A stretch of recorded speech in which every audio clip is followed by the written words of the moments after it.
endiga emala emyaka gyonna gyemala ku nsi nga yeeralikirira ekintu kimu wolofu ejja kundya nemaliriza nga agirunda yagiridde ebirowoozo biteeka ku mulala Idris n'aginyukiramu Yidi agirunda obudde tubussa nnyo ku bantu abatuli ewala abantu abatuliranye ne tubeerabira naye ate nga be boobulaba abasinga nze mulina abaddandiira muli nga kiku omanye kiku omanyi abantu balinga nkwa enkwa obulamu bwayo bagisiba nga bulina kuba ku nte bwetabaako eba erina okuba nga ngenzi nga nfu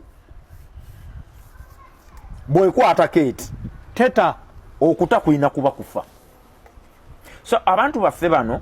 bagenda obudde ne babumalira mu bantu abali ewala naye nga abantu abakuliraanye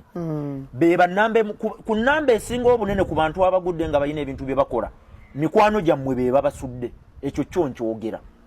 Ibra teriyo muntu wagwanga balabe be bamusudde buli muntu wagwanga abantu ababuliraanye be bamufuukidde ekizibu either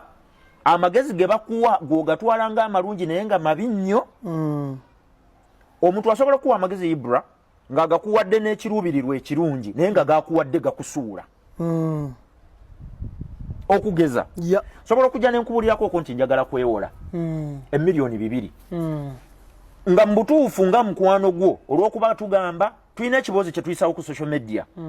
sidiringa n'abantu balina negativity nze ekizibu kyennyina n'emikwano gyange nti ne bwendaba ekizibu ne bwendaba ekintu nga kiri so negative nkikugamba oba onkyawa oba onjagala n'onjagala saagala muntu Ibra njagala olw'okuba nga mbatalinga ideas ze njagala onjagale because nkubuulira ekintu nga bwe kirina okukola ki okubeera so mikwano gyaffe gino gy'obadde oyogerako mu business tuyina level kwe tugituusa kwe gitaali tuuse singa Ibra Mukasa abeera ne business ye nga kamera Ibra Mukasa nga mukwano gwange nnyo twava mu kukolagana okukola omukwano guno ogwa business mind ne tugenda mu bulamu n'afuuka mukwano gwange what is going to happen is bwe naabeera nga nnyina show ewalala gye njagala okukola ngenda kuyita Ibra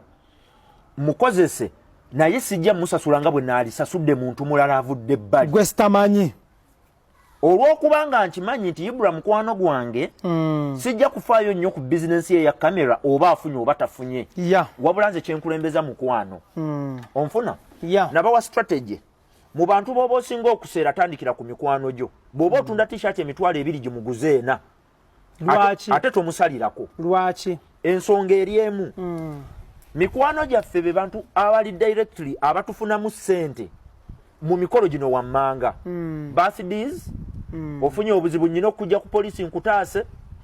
okufiirwa embaga okubatiza abaana okuwoowa okusiba nnika n'emikolo emirala gyonna egy'obulamu mikwano gy'omwosookera mmwe njagala mumbuulire bw'owandika bajeti y'embaga esooka mu baani mikwano gyo kati lwaki bwe mba nkuguza oyagala kukulize ku discount ate amagoba gange ogatwale kati bw'onaaba oyagala kumpita ku mbaga yo ngenda kozesa ziriwo okukuwa tewaba mikwano gyaffe kwe tuba tusookera bizinensi yonna ng'enaasooka okukula Ibra ng'oggyeko ebintu bino wammanga mikwano gyo gijja kukuwagira ng'oggyeko bino wammanga tewaliiwo musumba Kampala wano oba profeti asobola kukola kyaki ku kyalo kye taliiyo tojja funa muntu naagu kuba bakumanyi munda n'ebweru waliwo omusumba omu n'ekyo kankireke era kireke tojja funa muntu kyova olaba nti be bazaala Masaka kyaki ziri mu Kampala